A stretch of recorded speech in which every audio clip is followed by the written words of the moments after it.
a regular day in her life because she's a champion through and through. Ladies and gentlemen, at this time, we bring in one of the latest state champions in the sport of tennis in the great state of Ohio.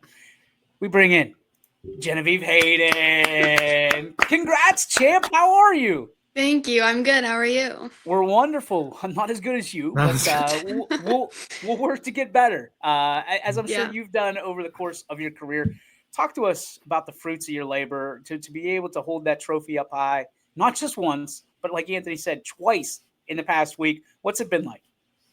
It's almost feels surreal even still. Like I cannot really believe it even happened.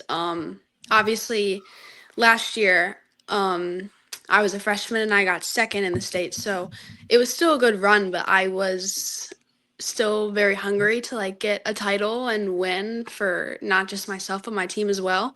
And I, in the past like 12, 14 months, have just been working really hard on everything in my game. And it's super nice to be able to see that it's paid off.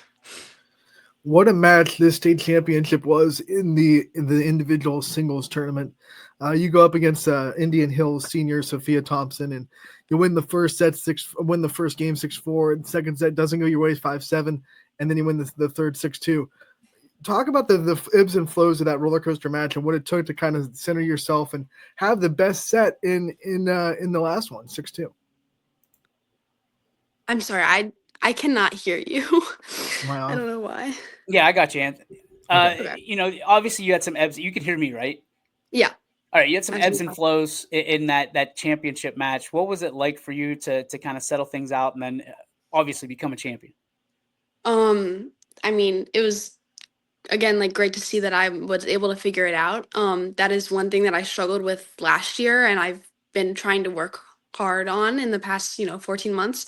Just being able to go with the flow and be able to just stay really mostly calm and be able to be positive even when maybe not everything's working out. And it was again just really nice to see that all the work has paid off and I was able to use it in this match.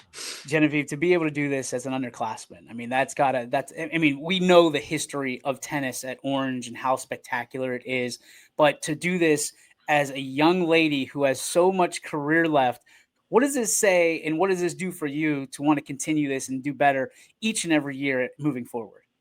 Yeah, I mean, I just hope to be, I guess, like talked about with all the great people in Orange's tennis program, men and women.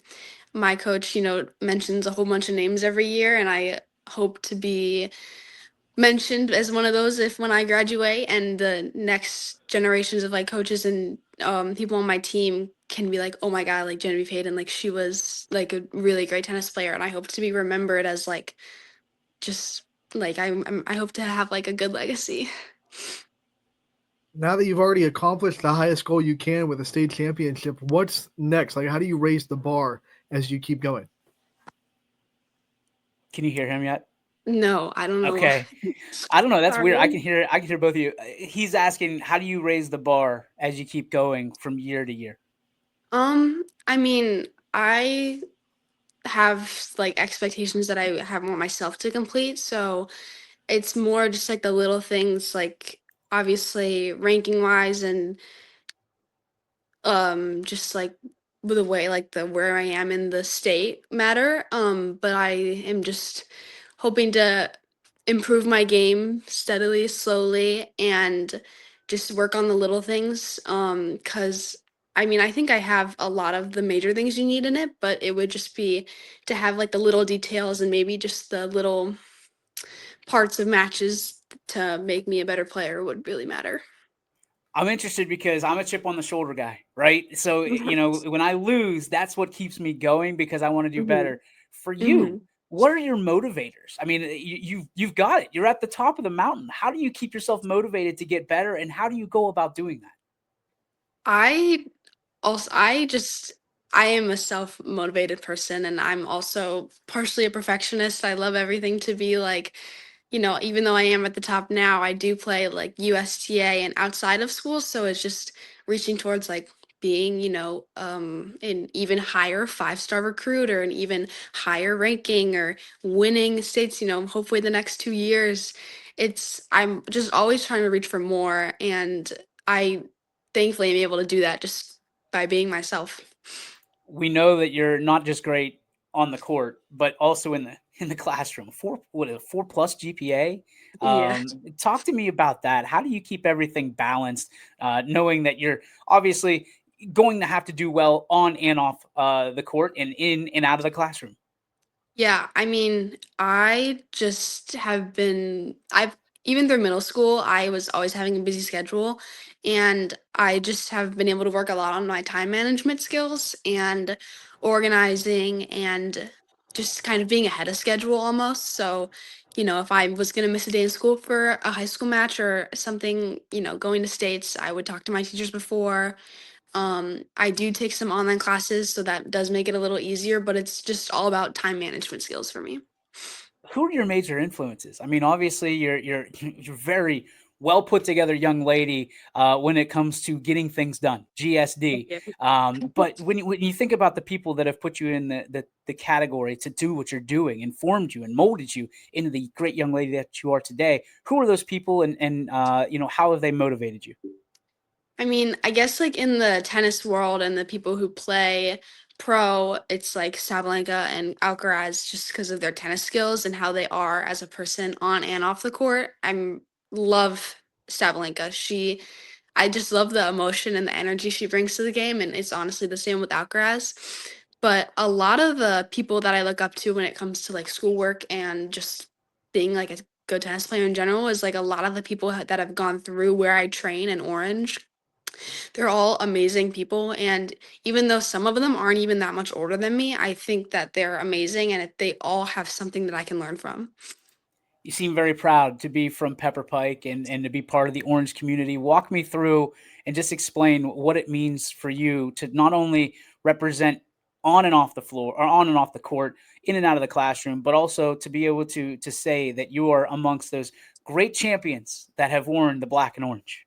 Yeah, it's amazing. Like I it's on like it's speechless. Like it's insane how in, the next couple years if I'm able to have a good run and everything that I'm going to be mentioned with like all these top names and how I went to Orange and with all these amazing people that were before me that I also look up to that would be amazing. What's the ultimate goal for you, Genevieve? Is it becoming a pro? Is it just being the best you can be? What's at the when you're plucking dreams out of the sky? What is in that for you?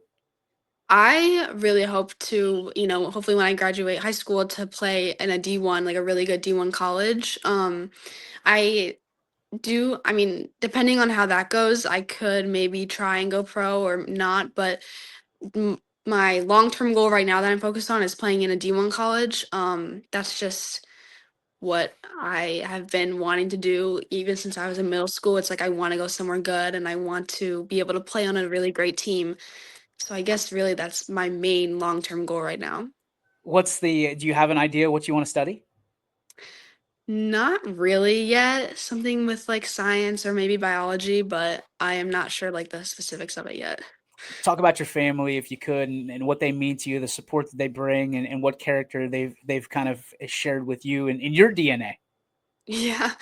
Well, for like the support that I get from them is amazing. Like my parents are the ones taking me to these tournaments that can be, Cincinnati's 4 hours away, and my dad's the one like when my mom like they're both coming to watch my matches when they could be, sitting at home or just like waiting for scores to update, and they both want to be there and they're there to like fund my tennis, which is amazing. It's an opportunity that I am so thankful for.